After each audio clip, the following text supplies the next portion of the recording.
The reason why you're not seeing so many black people at these protests is because that's what Donald Trump wants. Okay? Donald Trump wants us to be the front line, to be beaten on, and things of that nature. And the fact that you guys have not acknowledged that, you're looking behind for black people, and you've never sat down and said, well, why aren't black people jumping to the front of the line during these protests? I made a video after Kamala Harris lost that illustrated that black people are tired. We are tired. We're exhausted. And so we decided to take a different approach. We decided to not be the front lines.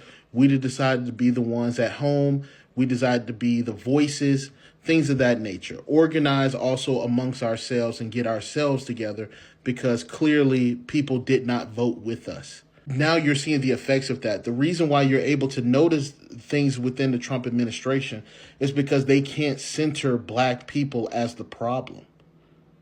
That's what it is. They can't centralize black people as the issue. And they've been trying. They've been trying every which way to get us out there to protest, and we have not budged. Of course, we're against these illegal deportations. We were the ones who told y'all this was going to happen. A black woman running for president told you that this was going to happen. And a lot of you guys said, fuck it. Mind that the reason why black people have taken a step back collectively is because of what we've seen over the past couple of years. And you guys didn't learn your lesson until you had to deal with it yourselves. This is white people. This is Hispanic people. This is Asian people. Now everybody's sick. We told you. Again, I want to make myself abundantly clear. People are allowed to protest whatever they want. I don't have to agree with it. I can't agree with it. It does not matter. You want to protest something, you have the legal right to assembly. When America, because this is a nationwide protest, is doing these no kings protests, I know what you're angry at. I get it. But literally, President Donald Trump isn't a king. Like, he is not one. Like, he has been shut down several times. Decisions he's made have been reversed several times. Executive orders he signed has been reversed several times or shut down several times. It has been shown time and time again about what he's not allowed to do based on our U.S. Constitution. And he has been shut down, just like several other presidents have been when they've tried to do something via executive order or try to hold some linear power. Like, they've been shut down before. Yes, President Donald Trump tries to color outside the lines a lot. Yes, he's abrasive. Yes, he's rough around the edges. Yes, he's aggressive. That is no secret. Yes, you're allowed to protest him. Yes, you're allowed to disagree with him. But calling a protest no kings, he's not one. He is far from it. I don't know if y'all knew this, but kings don't have to adhere to a Supreme Court or any court. And I know some people say, well, he's ignored them. What I'm saying is a king wouldn't even go through the process. A king would make a decision and there would be nobody telling him he's wrong. He would probably get them up out of here. I truly don't think people understand like what a true king, authoritarianist, tyrant dictator truly is. But do y'all think though? I hope it works out. Black and brown people are being brutalized, snatched, disappeared, unalived.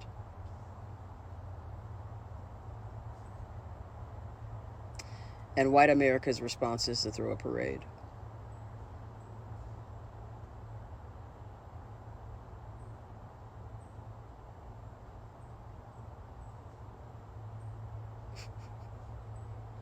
White America's response to everything that is happening is to throw a parade.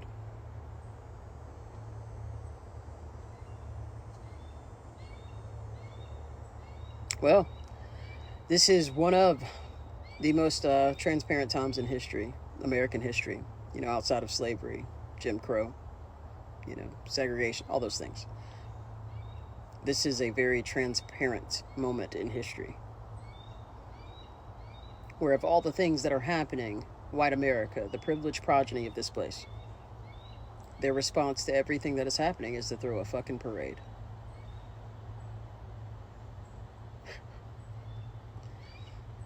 That's about the most patriotic American shit ever.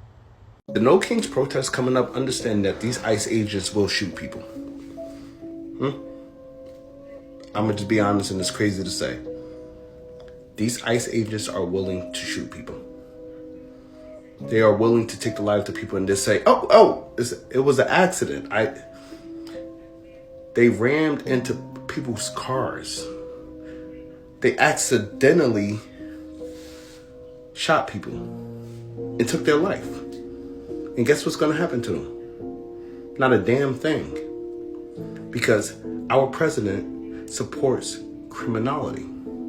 We have the most ghetto president in U.S. history currently, who is okay with these ICE agents taking your life, with these federal agents taking your life.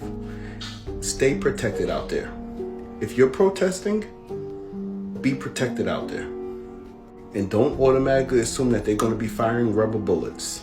The No Kings parade has not changed since June. And I refuse to call it a protest. At best, I'm going to call it a march. Because ultimately, doing anything on a Saturday in a major city is not disruption or interruption. It's just optics. And she's literally right, because like, what do you mean you're scheduling a protest to end at a certain time? That's not how it works. Or like getting a city permit to protest. And I understand when people say like, oh, like we need to start somewhere, we need to get liberals more comfortable with protesting, and I'm like, okay, then do like an actual protest and not like a little event. Because these kind of protests have been going on for years. I mean, have you like seen the amount of protests that happened because of Trump, like when he first got elected back in 2016? Like at least make the protest longer than like a day. Like at least protest and disrupt like for an extended period of time, you know what I mean? Like that's what they did for the Montgomery bus boycotts. When it comes to the institutions and government that we are currently fighting against, peaceful protests aren't gonna cut it. There will be a point where we will have no choice but to up the antics, which is like why, good thing, people have been like harassing ICE, chasing them out, like literally forcing them to get out and stop kidnapping people. The reason why I'm not going to the No Kings protest today is because, for one, I already seen somebody out here talking about, y'all don't get violent. If they do this or if they spit on you or if they da-da-da, just smile at them and be nice. Who? No, for real, who? Because I already know me. You even come in my vicinity a little bit too much, talking a little bit too much rah-rah.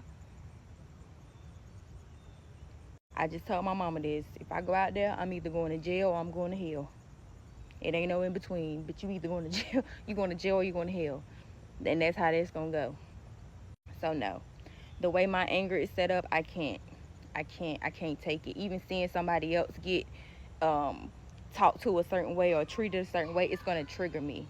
And I know my triggers and I know me. I can't do it. That's why I said, if y'all not ready to turn this into Nepal, don't. Just leave me out of it. I can't do it. I have not seen one video of a Black woman at the No Kings March. And I'm sure they're out there, but it was overwhelmingly white liberals. And I went back and forth with myself. I was like, should I protest? Should I not?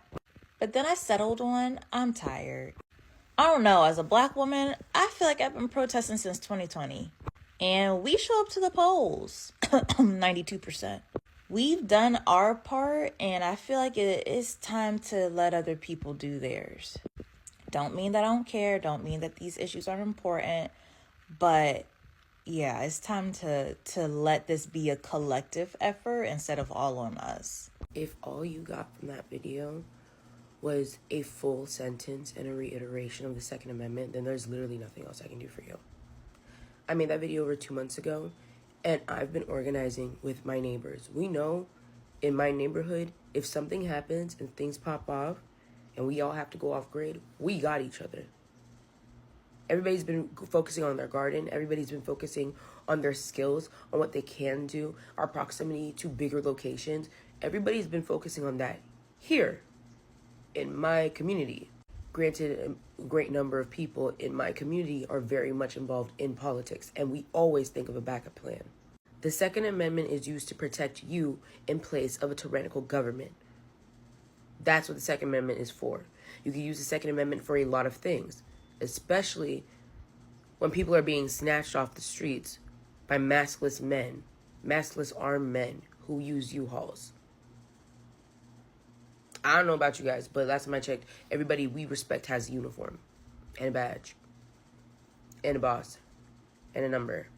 I don't know how to explain to you. I really don't know how. But again, I made this video over 2 months ago. And it would be remiss for me not to admit that I'm surprised that nobody has been organizing since then. The No Kings Day protest was yesterday, and y'all still made yourselves seen and heard, but what did you say to each other? You made him hear and see you. What did you say to your neighbors? How are you supporting your neighbors? How are you supporting your community? Those are the real questions. Those are the things that really has to happen. Those are the things that really need to change. Because the second that a community is independent of financial aid from the government is the same second that that community can self-sustain without government interference. The same second that community can sustain itself and become a donor community instead of a community that needs excess amount of taxes. The second you're a donor community, they have to listen to you because your money is strong and heavy. It's big and strong and heavy. But y'all don't want to hear me. Y'all just want to dance, right? Y'all don't want to hear me. Y'all just want to go to protest. I'm out my business. Keep going. Keep marching. And if you're going to keep marching, stop spending your effing money on corporations. I literally don't know how else to explain this to you. That's the only way they're going to learn if you stop giving money to big fucking companies. Stop. Hold your dollar. Hold your money. Be a good neighbor before the government decides to go to shit. That would be really responsible. That would be really insightful for you to be a good neighbor before everything starts crumbling. Like, damn, your neighbors don't even know you.